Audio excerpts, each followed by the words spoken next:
We all know referrals are important, but sometimes referrals can be so much more than just new client revenue.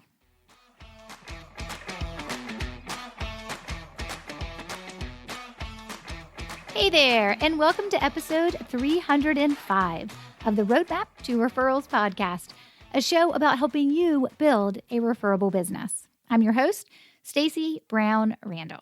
My journey from a business failure to a successful business now more than 10 years in, I know generating referrals naturally and consistently has made all the difference. Working with clients around the world, we leverage the science of referrals, protect relationships above all else, and help you build a referable business. Hey, real quick before we dive into today's episode, which is one I know you're going to love listening to, I just want to remind you that we are right smack dab in the middle of our 30 ways to take control of your referrals. So if you aren't checking out my profiles on social media every day to get your daily tip, don't worry, we may be on day 16, but it's not too late. You can find all the tips 1 through 16, and then of course follow along for the rest of the daily tips through day 30 on my social media platforms. Just look for those daily tips on my profiles at LinkedIn, Instagram, and Facebook. You can find me at Stacey Brown Randall. And if you're looking for all of them in one place, I'll be sharing next week how you can download an infographic that'll give all the information, all 30 ways that you can take tiny actions, little small steps that you can do one a day or all at once to take control of your referrals finally. So don't miss out on our 30 ways to take control of your referrals. Just follow me on social for the daily tip, or pretty soon you'll be able to download that infographic. I am so excited to have you guys listen in to this fabulous conversation I had with one of my BRB clients. So this is my coaching program, Building a Referable Business, and you guys get to listen to Jen and I have a great conversation about referrals. Now, here's the thing. I love helping clients get more referrals, just the same way that you love helping your clients get whatever results it is that you help them get in whatever it is that you do. But when I first met Jen, I never really realized the depth of her why and the passion she has behind what she does. So I'm not going to actually give a spoiler alert. I thought I was going to, but I really want you guys to listen to this interview. So when she introduces herself in the beginning of the interview, you'll hear her talk about what she does. So I'm not going to give the spoiler alert, but there is a really compassionate and passionate reason to why she does what she does. And when you hear her talk about why she does what she does and the stats behind it, I mean, it's actually some pretty scary stuff. So I know you're probably like, what are you leading us into, Stacey? I want you guys to listen to this conversation that I had with my client and understand what Jen does for a living, why she does it, right? We get right into that at the very beginning of our interview. And then she's also going to talk about why referrals are so important for her business, and particularly how it allows her to truly live out her why that is just so very deep and very, very meaningful.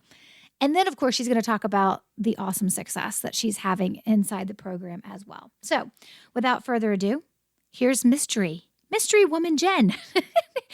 Please take a minute to listen to this interview. I think you will absolutely appreciate it. So take it away, Jen. Jen, I am so glad to have you on the podcast today and to welcome you to have this little chat with me. I'm excited for us to talk about not only why you're in BRB, but what you do, because there is just a great story, I think, behind what you do and why you do what you do. But before we get there, I did give a little introduction to the folks listening so they know a little bit about you, but can you just share a little bit more about what you do? Sure. Thank you so much for having me. This is really fun for me too. I call myself a law firm matchmaker. I was a practicing attorney for 12 years, and I didn't get to see my older child for about 2 years during the week ever. It was my hours were so crazy, and I was in the process of looking for a job that was closer to home because we had moved out to the suburbs, and I made myself a long commute. And also, I was in private practice in a litigation heavy kind of practice. And I happened to have a lot of trials that were one after the other, and it was really crazy. So I was trying to go in-house closer to home in New Jersey. And in the process of applying for a job and going through many rounds of interviews, I met a different recruiter who called me to see if I wanted to apply for the same job. And I was already going to meet with the GC. So I said, "Oh, no, I'm ready." And he said, "Oh gosh, you did a lot better than the guy I sent. He flamed out after the first round. You're in round 4. Let me take you to lunch and I'll tell you about some other roles I'm working on." So I said, "Oh yeah, great. That sounds great." And he spent the whole lunchtime telling me that I should be a recruiter. And I had heard that a few times before when other recruiters would call me about a job, and then they'd say, "We have an opening here." And I said, "Well, I like being a lawyer. I like that the job you were telling me about. Let's go ahead and talk about that." But we had gotten to the point where I didn't like the unsustainable kind of schedule that I had as an attorney. And I was looking for that in-house position with a perfect schedule, but they were a little hard to find. So he said, "Just give me 2 weeks. Just try it. And if you don't love it, I'm going to leave you alone. I promise." And as I gave him 2 weeks, and it never felt like a job.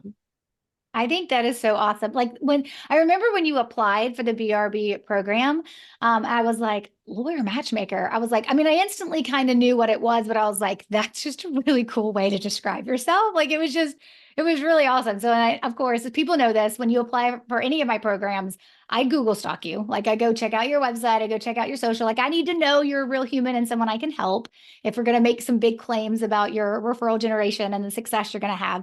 So I do check out the people before I accept them. And I just remembered like learning more about you. And I was like, of course there's an attorney, a lawyer matchmaker. Like that makes perfect sense. And I remember when I used to be a productivity coach, I coached some attorneys. And I remember this one attorney working at a big firm in Uptown Charlotte literally hired me to come sit in his office twice a month to make sure he had the schedule mapped out so he could hit his billable hours for the year. And he did it, and he moved up and he got promoted and things were great and all that kind of stuff. But I just remember thinking, oh, that could not be my life. Like I just like, and we have a mutual friend, Jordan. And I remember Jordan sent me, this is kind of how this all started getting on the podcast. But Jordan sent me a text message. He was like, "Hey, Jen was just talking about the success she's having in your program. She was raving about you." And I was like, "Oh my gosh, that's so awesome. I'm so excited." I was like, "I need to go check her tracker so I can see exactly how she's doing." And she was like, "Jen believes what I believe, that lawyers deserve not to be miserable and to actually thrive where they work." So I think your why is so powerful, and it's so much rooted, I guess, in from the work that you did. And now being able to help other attorneys like find happiness, that's got to be so fulfilling. It really is. I mean, I was struck because when I was just a lowly associate, I kept my head down and built hours. And they tell you when you're graduating from law school, your job is to do excellent work and be flexible and responsive. And the partners are your clients. Just do excellent work. And one day clients will come to you because they're going to fall from the sky, right? And I used to be really jealous of the partners that had those corner offices, the ones that I knew had big books of business, had all this business development going on, had lots of clients. And the more I got to know them in my role as a recruiter, the more I realized many of them feel stuck and overwhelmed and miserable.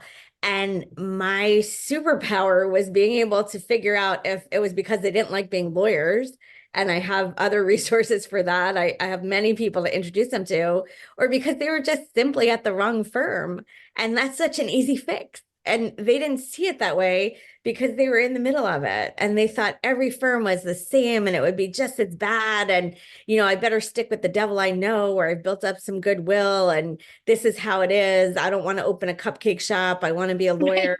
Like those were the only two alternatives. They always talk about cupcakes. I don't know why. I mean, because it's such the opposite, but it's sweet, right? It's such the opposite of what they're doing. Yeah, I think that's kind of one of those things I think when you're in it, right? And we can all be like, even as business owners and ourselves, right? When we're in it, we can only see the trees in front of us. We cannot see the whole forest. So I think that is pretty cool what you do. And the fact that what you know to be true, because you've been doing this for years and years and placing attorneys in other firms and they're happy, is that not all the firms are the same. And you can find the right culture fit, which I think is really powerful. And I think a lot of those folks, when they figure out that maybe I don't want to go to another firm, a lot of times what they look at is I either stay where I am or I start my own business. Now, I love it when those attorneys decide to start their own businesses because then they get to come hang out with me. But the truth is that for some of them, that's not the next step for them. And they won't actually enjoy being a business owner. They just really want to practice law at a place where they can be happy. And I love that you have built a whole business around making sure that they realize that that's possible. Yeah, I mean, there are certainly some firms that are friendlier than others and, all of that. But there are a lot of really nice, well-meaning firms that just either start out from the beginning being a bad fit or your clients. And when you're an attorney, somebody was representing Amazon when Jeff Bezos was in the garage with the hand-lettered sign and now has to be at a bigger multinational firm in order to provide the right resources and support for their client, right? And sometimes lawyers just don't like to be wrong. They say stuff like, well, it used to be a great fit. Yeah, it might have been a great fit before, but now you're giving away $2 million of business a year because your office, your firm won't open an office in Chicago. And if you go to a firm that will, or a firm that already has an office in Chicago, all of a sudden things get easier, or your rates are not right, or you don't have the right practice areas. So we say, a lot of these lawyers spend years being on the apology tour. They spend all day at work apologizing to their clients for not being able to get them work done fast enough or in the right location or the right practice area or at the right rates. And then they spend all night apologizing to their families for missing the little league game or the school play or not making it home for dinner. And sadly, they don't have to apologize to their friends anymore because their friends stopped calling a long time ago. So it's really sad that people who have reached the top of their profession and are the people that I used to be jealous of actually have very high suicide rates, mental health issues, substance And there are a lot of heart issues. issues too. Yeah, I mean, those stories that you read about lawyers having heart attack at their desk and dying are unfortunately not that unusual. A lot of lawyers don't have the time to take care of their own health, whether it's mental or physical health. And, it's fine if you're preparing for a really big trial and you don't sleep for a couple of nights, but it's not fine if you don't sleep for a couple of decades, right? And it really does take a toll after a while. I just it's impossible to talk to you and not hear the sometimes when people talk to me about what I do and they're like, oh, you're so passionate about it. I'm like, yeah, but I'm not saving lives. Like at the end of the day, let's be really clear. I'm helping people grow their businesses. I'm not saving lives. There's part of this where you are. Like you are keeping someone from possibly walking down the path of being at a miserable job and having a heart attack at their desk. Like the passion that you feel and the why that you do this is because you know it, right? So intimately. And then you realize, wait, there can be something different for me. And I can use that to help other people find something different, which I just think is so awesome. I mean, that's so cool. Okay. So, well, I think what you do is very important too. well, And thank you. there are lots of people who, referrals save their business and that does save their lives or, their family's income or anything, that kind of thing. But I want to make sure that that lawyer suicide number goes down to zero because lawyers are so much more likely to commit suicide than the general population. It's alarming.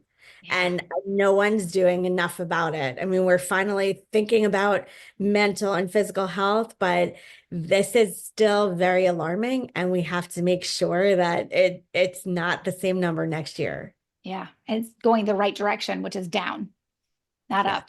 I love that. Well, and I appreciate what you said. You're right. I have definitely had people, you said that like, oh, referrals could save their firm. And I'm thinking about an attorney that I worked with. And like she has been following my processes now for 9 years. She is incredible. And she said that after the first year, she was like, I'm still an attorney. Yeah. because you helped me figure out this whole like bringing in business piece that I did not want to do. So you're right. Thank you. Thank you for reminding me of the value. Just because it doesn't maybe necessarily seem that way on the surface. I appreciate that. So let's talk about referrals, because in what you do, right, there is this huge need for trust, for people to be willing to have a conversation with you who could be very much a stranger to them about their unhappiness, about where they are, and maybe wanting to go somewhere else. So that level of trust is huge, which means, of course, referrals are big with you within the business that you do. So talk to us a little bit about why referrals are so important to your business and why you decided to make that a big focus. Sure. So, in any business, the know, like, and trust factor is very important, but lawyers tend to be the most risk averse population I've ever met. And they're always seeing the potential risk in every situation. And in this case, because we focus on rainmakers, those lawyers who have their own clients who will move with them, it's very important for them. And there are no non-competes for lawyers. So they could change jobs every day if they wanted to. They're protected that way. But they need to make sure that if they're promising they're going to bring clients, that those clients actually do follow them. And so there's a great need for confidentiality, because if the firm they were leaving found out they were planning to bring clients with them, the firm would maybe badmouth them to those clients or offer them a special financial deal to stay or some other kind of incentive. And then they would get to the new firm having promised something that they couldn't deliver on. So Right. they're correct in thinking that it is very important for it to be confidential. They might take it to the next level and act like they're CIA agents sometimes, but it is actually important. And so there are a lot of, unfortunately, there's no bar to entry to be a legal recruiter. And, there is an organization I belong to called NALSC, where we all take an ethics pledge and we work a certain way. But there are a lot of legal recruiters that are not part of NALSC. And when I was still practicing, I got calls from a lot of unsavory legal recruiters on a fairly regular basis. And it made me have a little bit of a distrust for recruiters too. So I get where they're coming from. I really do.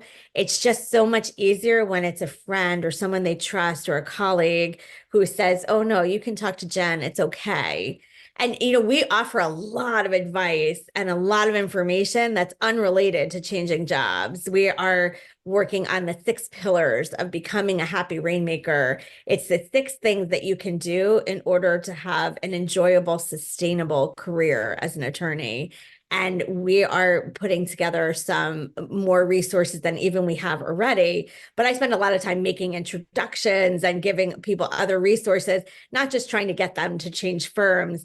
It helps with that trust factor, though, when we have the distrustful, nervous population. Anyone who is going to come as a referral has gotten past that a little bit, and that's a really nice place to be in the conversation. And it matters so much, I think, for what you do, because that trust and confidentiality has to be there.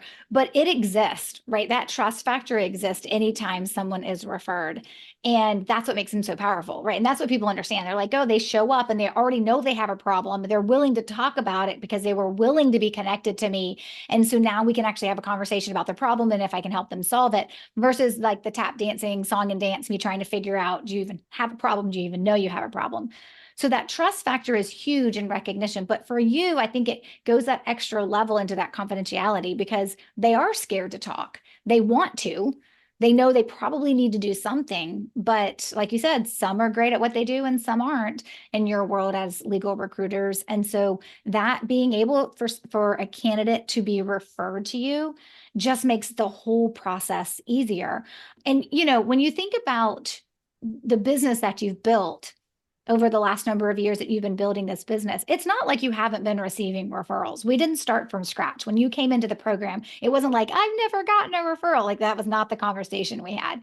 But it was this intentionality you had to really make sure you had the right processes and strategies and procedures in place, and that you weren't leaving opportunities on the table to do even more from a referral perspective. So when you made the decision to join BRB and you were thinking about, okay, this is what I want to do, what were some of those goals that you had kind of set for yourself in terms of a year from now, what you wanted your company to look like? from a referral perspective? Great question. So we do a lot of planning quarterly and yearly, and we look at the ROI of everything we do and the different candidates we work with and what kind of results we get. And I noticed that I greatly preferred the conversations where somebody was coming through a referral and didn't have, the whole distrust issue at the beginning, because they have to talk about very personal information with me. I need to know when I ask about clients, I'm kind of asking about money. It's their book of business, but it's easy to figure out what kind of compensation they're getting. And I need to know what kind of compensation they want at the next firm. And what's going wrong is sometimes very personal too. Sometimes it's not just, oh, I need a different billing rate for my client. It's, this is taking a mental health toll on me, or my marriage is in trouble, or something is happening. I need to be a trusted resource. So we looked at that, and I greatly enjoyed speaking to people who are coming through referrals. Mm-hmm. And then the other thing that was very interesting to me was we noticed that we were getting some referrals, but they were unpredictable. And we wanted to create a predictability to it and understand what we might expect quarter over quarter or year over year, and build upon that. And that's definitely part of your program, and Right. and a really important part. The other thing that was really surprising when we looked at it, though, was I really think I make a huge difference in lives when I help somebody change firms. And they often give me hugs and testimonials, and they're so excited, but they were not giving us any referrals to other people. And we were getting our referrals usually from the people that we weren't able to help, or the people who we gave some advice to and didn't try to help, or people that I was networking with, that kind of thing. And we thought, hey, if we're making such a big difference for people, maybe we could come up with some language or some process to make the placed candidates feel like giving us referrals. And so that was part of our decision-making process and signing up for your program. Yeah, because that's the thing. I always talk about this, right? Like there's not a one size fits all approach to how you go about generating referrals. And people who are like, I need to do this one thing and then I'll get all the referrals I want, are typically disappointed and wrong, because there's actually referrals like all over your business. And what you're specifically talking about is knowing what that looks like from a referable client experience. And what are those moments throughout the client experience? For you, it's the candidate experience, right? But what are those moments throughout when that candidate is that client with you, and after the fact, those moments to plant referral seeds, and those moments to recognize who's more likely to do it versus not, in addition to taking better care of the people who are already referring you, to get referrals from them too. And so I think when people realize, they're like, oh, wait, it's not just this, every referral is a nail, so all I need is a hammer. They're like, wait, I need a toolbox. And my toolbox needs to have lots of tools in it to do different things. That's when they realize the power of like, okay, this is a process we're going to put in place, and then we're going to run it. Hopefully they're going to run it for years and years and years. Like that's what I hope for everybody. Like you may only be with me for a year, but my goal is that what we build together sticks long after you're done, right, with me. And so that's what you're realizing, is like all those other parts and pieces and stuff. So talk a little bit about some of the success that you have had since you joined BRB. Sure, but before I do, I'm just going to tell you that you're not getting rid of me after a year. So Yay, you can come on a renewal don't plan. be counting on that. Well, it's so funny when people join BRB, they're like, so do I have to be done after a year? I'm like, no. I mean, think about Catherine, right? As an attorney in BRB. She's like on what, year 7 with me? Like, no, you don't ever have to be done. We have a maintenance plan. Pricing Yeah. looks a little better, right? It's like a little, easier.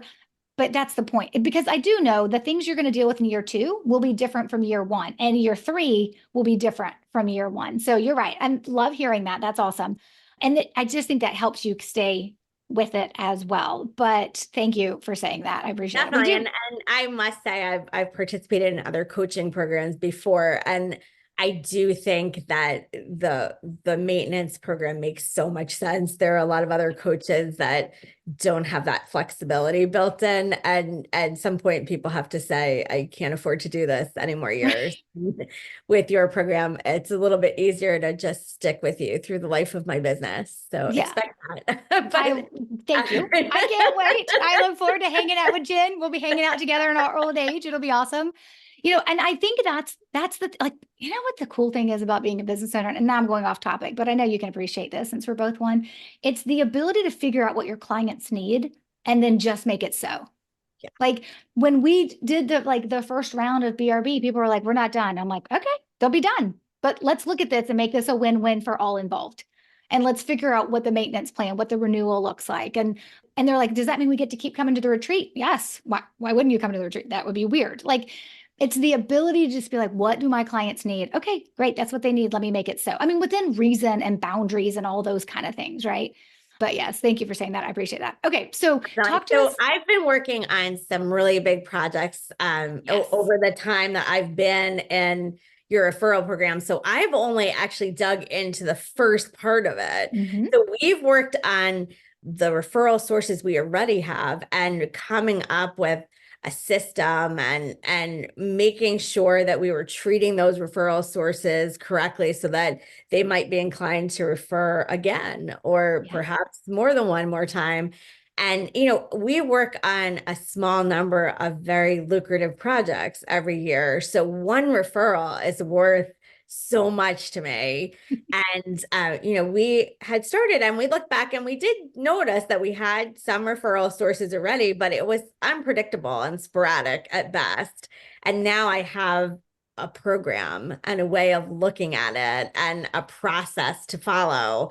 And it makes me feel like I can have an expectation that I can cultivate those referral sources.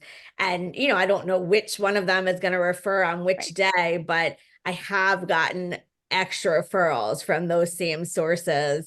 And we just closed the biggest deal that we've ever worked on. And it came from one of those referral sources. So that's working out. And I haven't even had a chance to get into the next part of your program, which I'm really looking forward to, which is, cultivating new referral sources. Mm-hmm.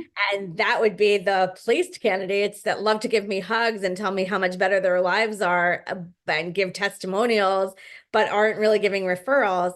Although I think the referral karma is already working because coincidentally, while we've been looking at the people who are already referring, I got my first referral from a placed candidate, very much out of left field. So it's out of left field, but it was always in the works. That's how it feels out of left field. It's funny. I had somebody say that to me. They joined the program and they were like, literally let's be honest, they really hadn't started on anything that I teach. They had gotten maybe their kickoff cards in the mail and they were going through the GBR program and they got their kickoff cards in the mail and they got 4 referrals. They're like, wait, is this how it works? And I'm like, it's a little bit like seeing red cars, right? You decide you want to buy a red car, and now all of a sudden you're seeing them everywhere. I was like, when you decide to invest in something and you decide to pay attention to something and do the work for something, you will start seeing opportunities you didn't see before. And I'll have armed you with how to take advantage of those opportunities, right? To make sure you don't lose those opportunities. And then you'll do the work too. Right. And you'll take better care of folks. And so you'll naturally get those referrals as well. But it's both, right? It's a little bit of hey, what we put our attention to and what we call our attention to is usually what we are able to create more of.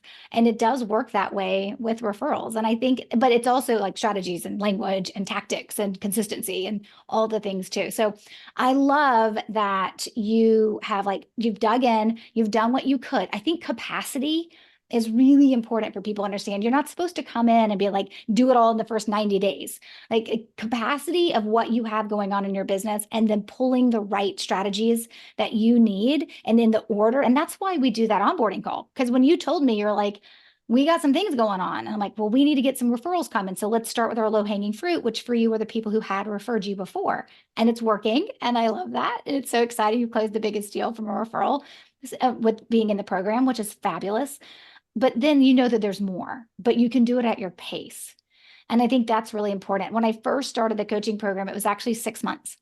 And I watched too many stressed out people try to get it all done in 6 months. Yeah. I was like, nope, it's 12 months. Sorry. I think I'm hitting my 6-month mark soon. And I would have been very stressed. Very stressed. And so I was like, nope, we're just going to make this a year. Right. And then that's why we introduced the maintenance plan after that as well, just for people to keep going. Because the truth is, I want to build sustainable changes in all of my clients' businesses. And to do that, we have to honor the ebbs and flows, the highs and the lows, the capacity, the big projects that have nothing to do with referrals that you will deal with as a business owner. And trying to cram it into 90 days or 6 months is just too stressful. So, I agree. So I'll be seeing you for several years, and yay. I think it's going to be very interesting, even once I am able to implement all of the training, to just follow it year over year and make Mhm. those tweaks. Because we'd really like to be doing just attraction-based marketing. Right. And we do some other things. I do some networking and some Mhm. speaking, and we're on LinkedIn. But the referral portion of it will make it so that we don't have to reach out to people cold anymore in the future. And I would love that, because then I would never be compared to one of those sleazy recruiters that I used to not like myself. Yeah. I mean, it's absolutely. I mean, when you think about everything, like you can't ever just build your business in one way, but doing it in the ways that work for you, right? It's just so very, very important. I mean, I love that. I think that's excellent.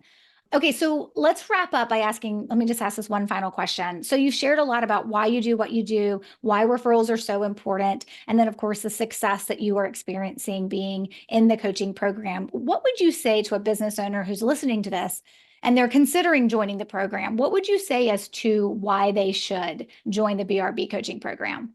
Well, I think anyone who has, a product or a service that's, I guess, valuable enough that Mhm. you want to invest a little bit of time to get another sale or another client, this is a no-brainer. I mean, for me, just getting one referral during the entire program would have made it worth it. And I've already gotten multiple referrals. So, I'm sold on it forever.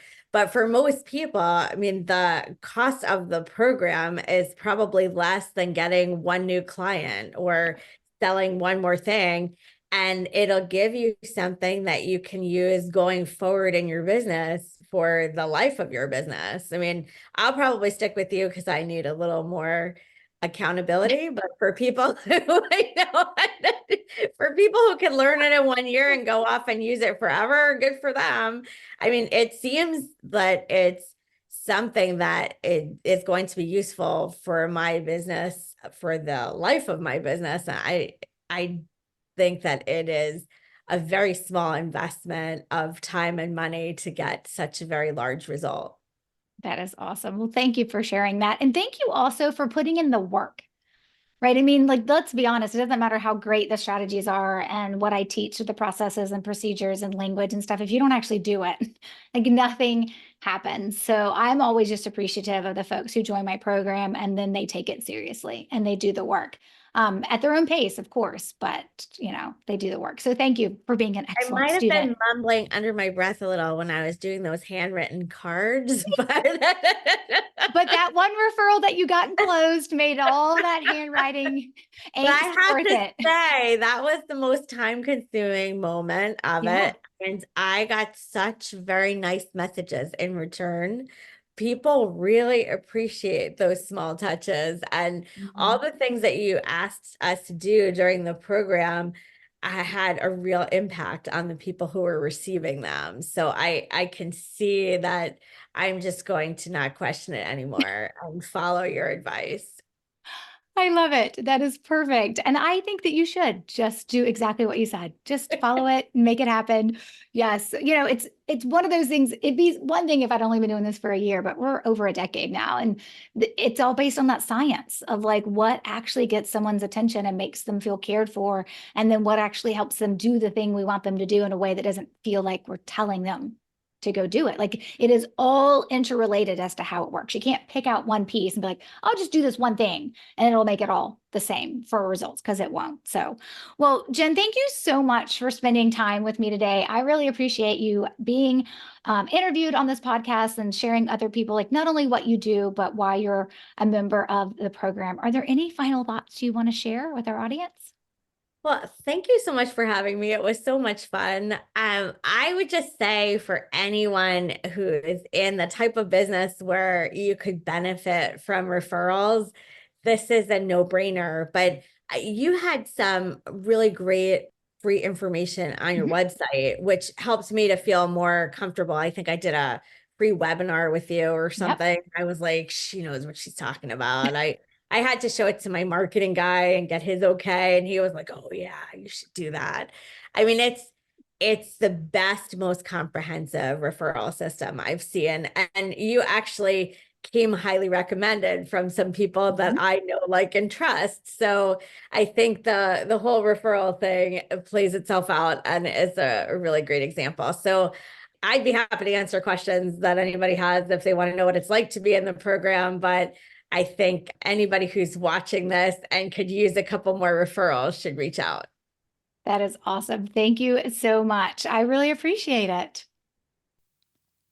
The show notes page for this episode can be found at stacybrownrandall.com/305.